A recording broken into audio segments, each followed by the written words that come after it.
Okay, here we go again. Watch as Justo gets dragged to the floor and now starts developing the punches from lying.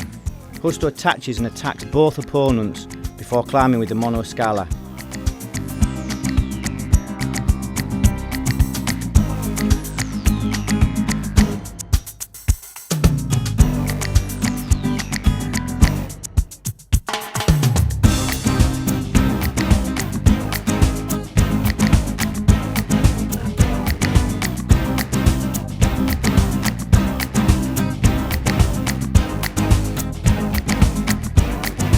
In the end, you look how simple the process is.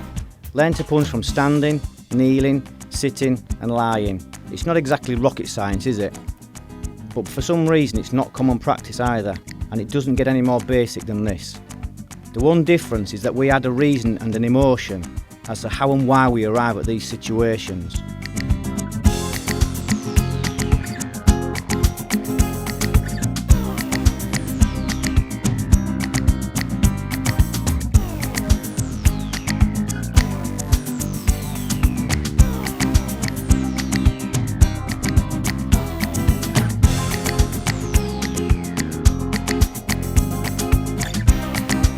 In this next exercise we'll learn to develop our attacks from lying. This time our opponent is on his knees and the other one is still standing. Now we prefer not to follow a classical interpretation, because if we do, then we will fight with our own mind and contradict ourselves. We're in a different place now and have different objectives to that of a classical sport ground fighter. Therefore we must understand this with extreme clarity.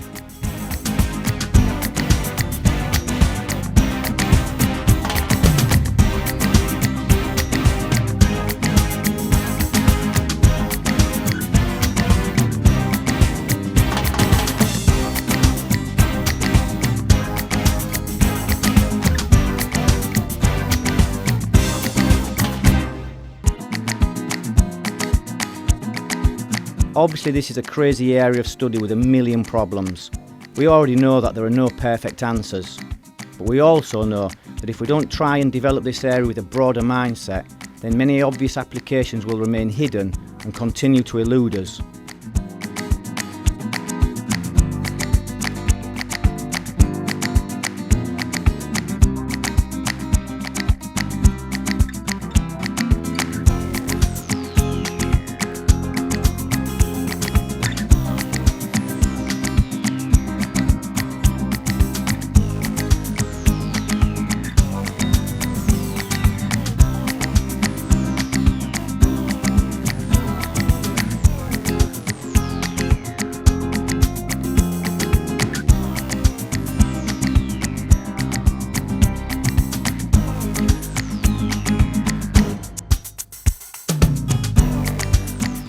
Continuing with our ground development, Justo now receives an attack from the mounted opponent. Fighting from any of the ground positions is difficult, and the mounted position is a bad one. But if we have our objectives clear and put our research and development time in, then there's actually a lot that we can find.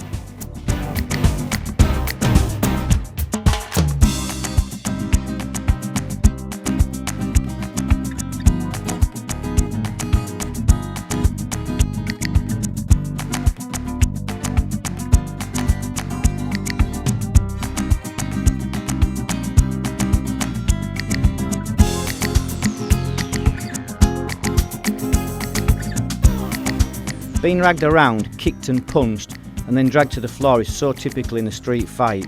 We only need to study the reflection of the truth. No magic, no gimmicks, no false promises. Just study what we see, and then add the development process.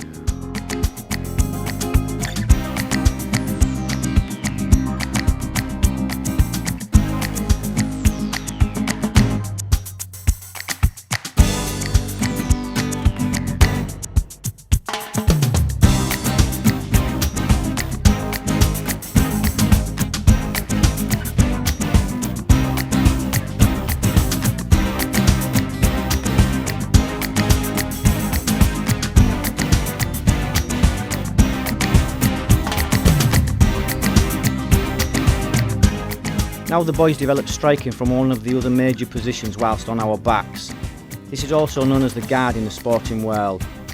Again, in the street scenario, this is not a good place to be. but we must explore all possibilities and then continue our development.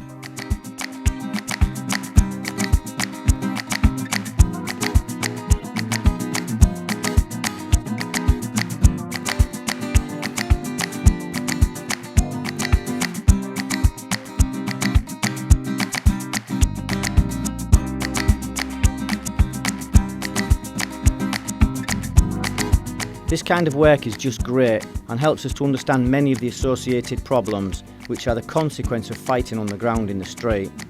Only by free playing through the ranges, levels and on the ground itself can we really begin to understand just how difficult it really is to apply the simplest of things.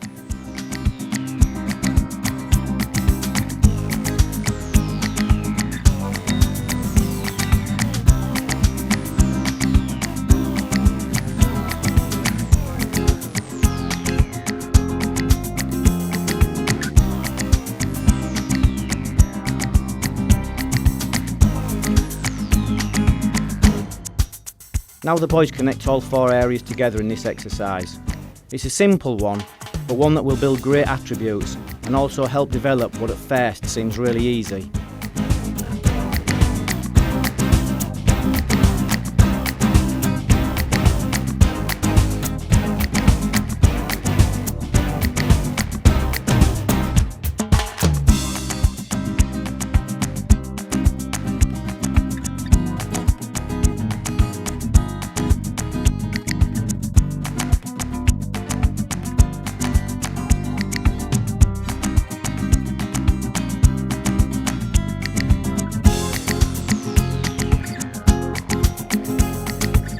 The work you are watching now was developed by Husto 40 years ago when he was just a young boy.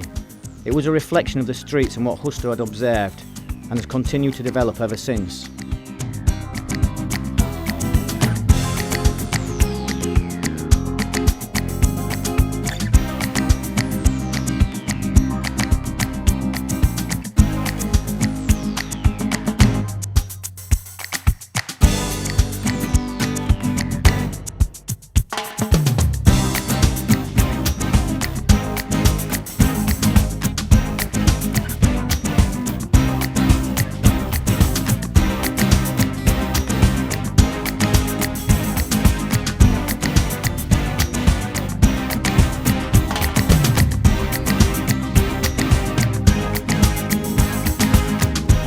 Now we move on and develop with the focus pads.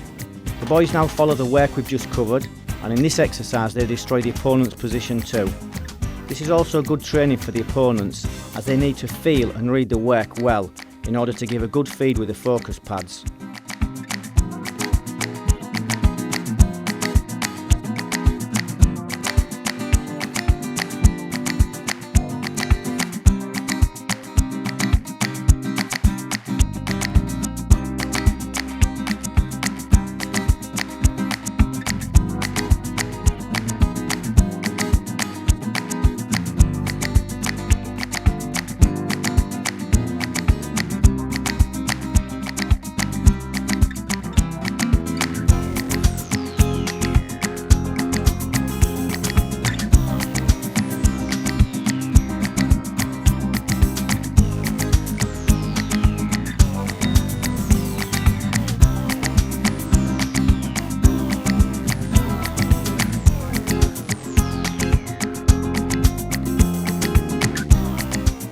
This exercise, or drill if you like, is just one way to use this work.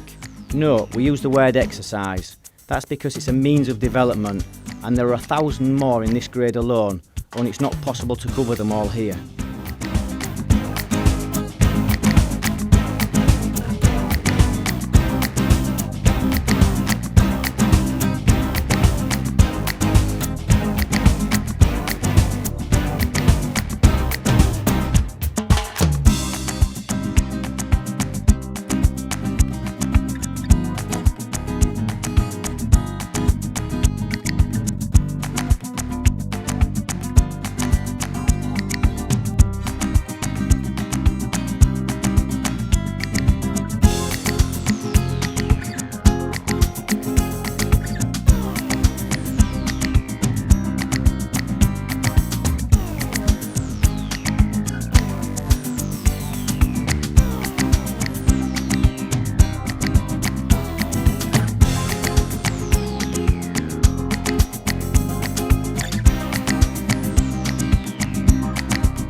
Remember how we are now trying to eliminate the concept of set positions on the ground.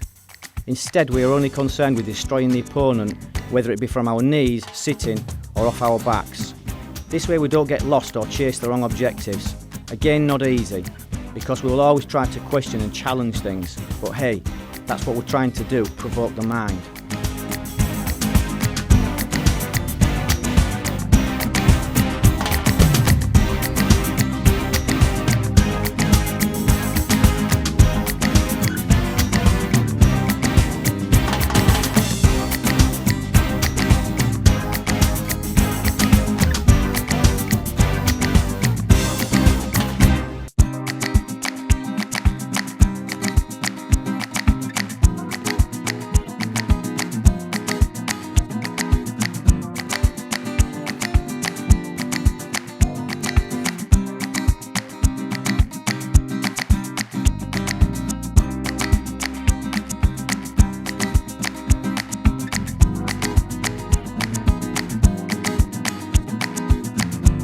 If we can keep our minds actively questioning everything, then this is good. It stops us from getting complacent, and it will also keep our egos at bay. Because as you all know, our ego also acts as a blindfold, making things that are right in front of us totally invisible.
If you're following the process correctly, you will see that the boys always carry previous work and continue to develop it along with the new material.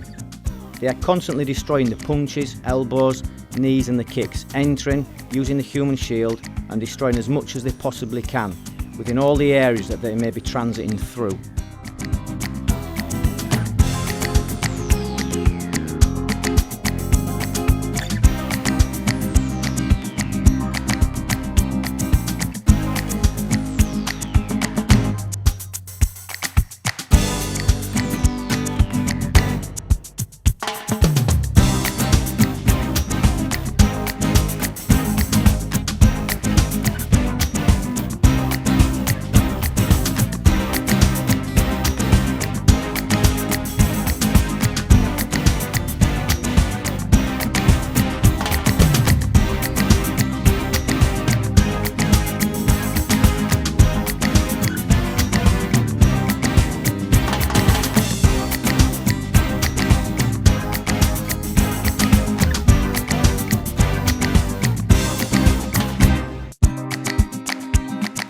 Within this class, there is enough work to keep you busy for a long time, and if you only train the last 3 drills, but for several rounds apiece, you will get all the fight cardio you need and vast amounts of sink or swim training.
Well, here we are again, change the jacket. This is the jamming part of the class, the conclusion as it were, but it's also great fun as it's a spontaneous energy that keeps it all flowing. And remember, you're not allowed to stop. Even if you totally mess up, just keep going till you find your feet again. This way we breed good habits. Stopping when we make a mistake is a really bad habit, as we've said before. You would never stop in the middle of a real fight just because you made a mistake, so why do it in training? Till next week, have fun.